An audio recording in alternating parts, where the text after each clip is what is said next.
Right. ఇప్పుడు మొన్న ఒక ఎగ్జామ్లో, ఒక ప్రీవియస్ ఎగ్జామ్లో నాకు తెలిసింది 2022లో అంటే 22లోనా 2022లో ఈ పోలీస్ కానిస్టేబుల్ ఎగ్జామ్కు సంబంధించినటువంటి ఒక ప్రీవియస్ ఎగ్జామ్లో ఈ యొక్క పెద్ద మనుషుల ఒప్పందంలో పేర్కొన్నటువంటి 5 కీలక మంత్రి పదవుల్లో రెండింటిని గుర్తించండి కింది వాటిలో అని ఇచ్చినాడు. సో ఇది ప్రీవియస్ ఇయర్ క్వశ్చన్ అని ఇస్తుంది ఇక్కడ.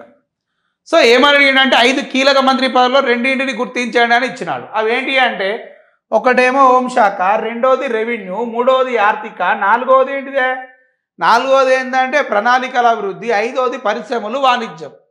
గివిట్లలో ఏందో చూసి చెప్పుర్రి అని అన్నాడు. సో ఇట్లా మంత్రి మండలిలో 5 కీలక మంత్రి పదవుల్లో రెండింటిని ఇక్కడ రాయాలి, ఇక్కడ రాస్తా. ఈ 5 కీలక మంత్రి పదవుల్లో 2 పదవులు ఎవరికి కేటాయించాలి అంటే తెలంగాణ వారికి కేటాయించాలి. 5 కీలక మంత్రి పదవులల్లో 2 పదవులను ఎవరికి కేటాయించాలి, తెలంగాణ వారికి కేటాయించాలి అని చెప్పినారు. అవు మళ్ళా నిజమేనా? ఈ 5 కీలక మంత్రి పదవులలో 2 తెలంగాణకి ఇవ్వాలి. ఇంకొకటి ఏమన్నారు అంటే, మంత్రి మండలిలో తెలంగాణ నుండి ఒక మైనారిటీ వాళ్లకు మంత్రి పదవిని ఇవ్వాలి అని చెప్పినారు. నెక్స్ట్ ఇందులో ఇంకేం చెప్పినారు అంటే, మంత్రివర్గ విస్తరణ జరిగేటప్పుడు మైనారిటీలకు అంటే ముస్లిం సోదరులకు తప్పకుండా ఒక మంత్రి పదవిని ఇవ్వాలి అని చెప్పినారు. ఏమి ఇవ్వాలని చెప్పినారు? మంత్రి పదవిని ఎవరికి ఇవ్వాలని చెప్పినారు? ముస్లిం సోదరులకు తప్పకుండా మైనారిటీలకు మంత్రి పదవిని ఇవ్వాలి అని చెప్పలేదా? ఇక ఇక్కడ రాసిలే రత్తి. ఇట్లా జరిగిందా? ఇక ఇంకొక ముచ్చట గిడ మంత్రివర్గ విస్తరణ మంచిగానే అయింది, మంత్రి మండలి 5 కీలక పదవులు కూడా మంచిగానే అయింది. అయితే మీకు ఇంకా ఏం చెప్పాలి అంటే, నేను ఏకీకరణ సందర్భంగా నేను చెప్పిన ఆయన తటే ఆపేసిన ఆ ముచ్చట ఏందో కూడా ఫిల్ చేస్తా. ఏకీకరణ సందర్భంగా ఉద్యోగాలను తొలగించాల్సి వస్తే ఎట్లా అనేది ముచ్చట చెప్పిన. ఏకీకరణ సందర్భంగా జనాభా నిష్పత్తి ప్రతిపాదికన ఉద్యోగాలను తొలగించాలి. అయితే ఇక్కడ ఏకీకరణ సందర్భంగా ఏం చేశారంటే, ఉద్యోగాలను ఎట్లా తీసుకున్నారు అన్నప్పుడు అది కూడా చూపించాలి కదా. అయితే సచివాలయం, నిన్న ఎగ్జాంపుల్ చెప్తానో చెప్పలేదు, మనకు ఆంధ్ర రాష్ట్రం వచ్చింది, ఆంధ్ర రాష్ట్రానికి ఒక సెక్రటేరియట్ ఉంది. అవు మళ్ళా నిజమే కదా? అవు నువ్వెందుకు అబద్ధం చెప్తావు సార్? నేను అబద్ధాలు ఏం చెప్ప బిడ్డ. నెక్స్ట్ ఇదే సెక్రటేరియట్ తెలంగాణకి కూడా ఒకటి ఉంది, లేదా వానికోటి కూడా ఉంది సెక్రటేరియట్ తెలంగాణకి.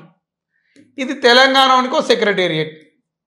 అవు మళ్ళా ఇప్పుడు ఇద్దరికి సెక్రటేరియట్ ఉంది కదా, వీళ్ళిద్దరు కలిసి ఒక స్టేట్గా ఫార్మేషన్ అయ్యారు కదా. రైట్. ఇప్పుడు 2 సెక్రటేరియట్లు ఉంటాయా? ఉండవు సార్. మళ్ళీ ఒకటే సెక్రటేరియట్ ఉంటుంది కదా. మరి ఒక్క సెక్రటేరియట్ ఉన్నప్పుడు ఇప్పుడు ఉద్యోగాల సంగతి ఏం కావాలి? ఇందులో ఉన్న ఉద్యోగుల సంగతి ఏం కావాలి అని అడుగుతున్నా నేను. అర్థమవుతుందా? ఇక్కడ ఉన్నటువంటి ఉద్యోగుల సంగతి ఏం కావాలి అని అడిగితే మేమేం చెప్తాం కదా, నువ్వే చెప్పుకోవాలా. ఇందులో ఉన్న ఉద్యోగుల సంగతి ఏమవుతుంది అంటే, ఇప్పుడు ఎవరి జనాభా ఎక్కువ ఉంటే వాళ్ళను ఉద్యోగాల్లోకి తీసుకోవాలి ఎక్కువ మందిని, ఎవరి జనాభా తక్కువ ఉంటే వాళ్ళని తక్కువ మందిని ఉద్యోగాల్లోకి తీసుకోవాలి. చూసిర్రా, ఆంధ్రోని జనాభా 60%, తెలంగాణ జనాభా 40%. 60% మంది వాళ్ళు, 40% మంది వాళ్ళు, 40% మంది మనం. మొత్తం ఉద్యోగాలన్నీ ఆంధ్ర వాళ్ళు కొల్లగొట్టిరు. ఏకీకరణ తర్వాత ఉద్యోగాలను తొలగించాల్సి వస్తే జనాభా నిష్పత్తి ప్రతిపాదిక అని అన్నారు, తీసుకోవాల్సి వస్తే కూడా జనాభా నిష్పత్తి ప్రతిపాదిక అన్నారు. ఇటు తీసుకోవడం మొదలుపెట్టిండు. 60% మంది వాళ్ళను, 40% మంది మనోళ్ళని తీసుకున్నారు. ఈ 40% కూడా చక్కగా ఫిల్ చేయలే. ఎట్లనో ఇది కూడా చెప్తాం, మీకు ఎక్స్ప్లెనేషన్ ఇవ్వాలి. ఇవ్వకపోతే మీకు మళ్ళా ఆగమాగం అవుతుంది. ఇక చూడుర్రి, మొత్తం 20,000 మంది ఉద్యోగాలు ఉన్నారు. ఇది ఆంధ్రోడు. తెలంగాణోడు కూడా ఒక 20,000 మంది ఉద్యోగాలు ఉన్నాయి. ఆంధ్రోళ్ళు ఎంతమంది సారు అంటే 20,000 మంది, తెలంగాణలో ఎంతమంది సారు అంటే వాళ్ళు 20,000 మంది ఉంటారు. రైట్. ఇప్పుడు ఈ లెవెల్ ఆంధ్ర వాళ్ళు సార్, ఈ లెవెల్ సార్ వీళ్ళు ఆంధ్రోళ్ళు సార్, ఈ లెవెల్ సార్ తెలంగాణోళ్ళు సార్. అవు మళ్ళా మంచిగానే ఉంది కదా సార్ ఉద్యోగాలు. ఏమంటావు సార్? ఇప్పుడు ఏం లేదు, ఉద్యోగాల్లో వీళ్ళని 8,000 మందిని తీసుకురాట అంటే 15,000 మందిని వీళ్ళని ఉద్యోగాల్లో రిక్రూట్ చేశారు. 8,000 మందిని ఆంధ్రులను, జనాభా నిష్పత్తి ప్రతిపాదికన అని చెప్పి 60% మందిలో 15,000 మందిని తీసుకున్నారు. మరి తెలంగాణలో సార్ 5,000 మందిని తీసుకున్నారు సార్. మరి ఇక్కడ ఎంతమంది నిరుద్యోగులు మిగిలింది సార్? ఆంధ్రలో 5,000 సార్. ఈ 5,000 మందికి మళ్ళా కాంట్రాక్ట్ బేసిక్ అని చెప్పి కాంట్రాక్ట్ బేసిక్ అని చెప్పి మళ్ళీ తీసుకున్నారు. మళ్ళీ ఎవడన్నా మిగిలితే వాళ్ళని అవుట్ సోర్సింగ్ అని చెప్పి వాళ్ళని తీసుకురు. కాంట్రాక్ట్ బేసిక్ అని ఒకరిని, అవుట్ సోర్సింగ్ అని ఒకరిని, మొత్తం ఆంధ్రలను ఉద్యోగాల్లోకి తీసుకురు. మరి తెలంగాణలో సార్ 5,000 మంది రిక్రూట్ అయితే 15,000 మంది ఇక్కడ నిరుద్యోగులుగా మిగిలిరు సార్. ఎంతమంది సార్? 5,000 మంది ఉద్యోగులుగా పోతే 15,000 మంది నిరుద్యోగులుగా మిగిలిరు సార్. మరి 15,000 మంది జీవనోపాధి కోసం ఆఖరికి వీళ్ళు మున్సిపల్ కార్మికులుగా కూడా మారింది సార్ హైదరాబాద్లో. ఇంతకంటే దారుణం ఏమైనా ఉంటుందా సార్?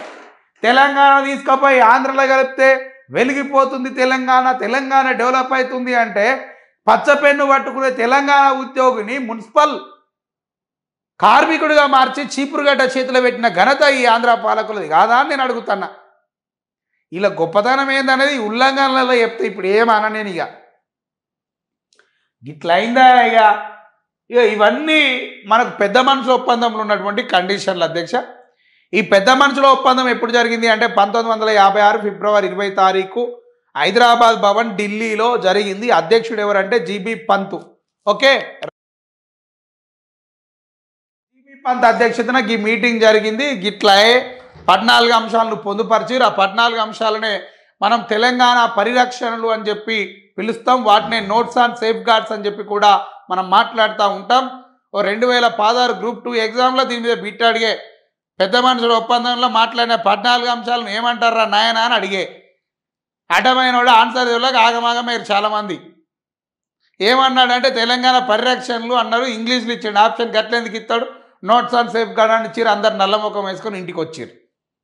నాకు ఫోన్ చేస్తే నేనేం చెప్తాను? ఎగ్జామ్ అయిపోయాక ఎగ్జామ్ ముందు ఉండాలి కదా తెలివి, అన్నీ మనకే తెలుసు అనుకుంటాం. తీరా ఎగ్జామ్ రాసినాక ఏం తెలియక చేతులలో చెమట ముఖం మీద ఇక తలకాయ లేనట్టు ఆలోచనలు చేసుకుంటూ వస్తే ఏం ఉద్ధరిస్తాం? నౌకరు రావాలంటే ఉట్టిగానే వస్తుంది. పేపర్ మీద హాల్ టికెట్ నెంబర్ అయితే నౌకరు వస్తుందా? అన్నీ ఉట్టి ముచ్చట్లు అవి. రైట్, ఇవి పెద్ద మనుషుల ఒప్పందం. ఇగో ఒకటే ముచ్చట చెప్తా, మీరు 14 అంశాలు నేర్చుకుంటే 1 మార్కు ఈ జేబులు ఉన్నట్టే. బ్యాక్ ప్యాకెటో వాలెట్లోనో సైడ్ ప్యాకెట్లోనో మీకు 1 మార్క్ ఉన్నట్టే. నా మాట ఇనురు, ఇది నిజం. బ్రహ్మాండంగా మీరు 14 అంశాలు నేర్చుకోరి. 1 మార్కు రాకపోతే నాకు ఫోన్ చేయరు. గణేష్ సార్ ఏం మాట్లాడినావు, 1 మార్కు రాలే, 14 అంశాలు పట్టినా అని చెప్పుర్రు. ఒకవేళ వస్తే కూడా ఫోన్ చేయాలి మళ్ళా.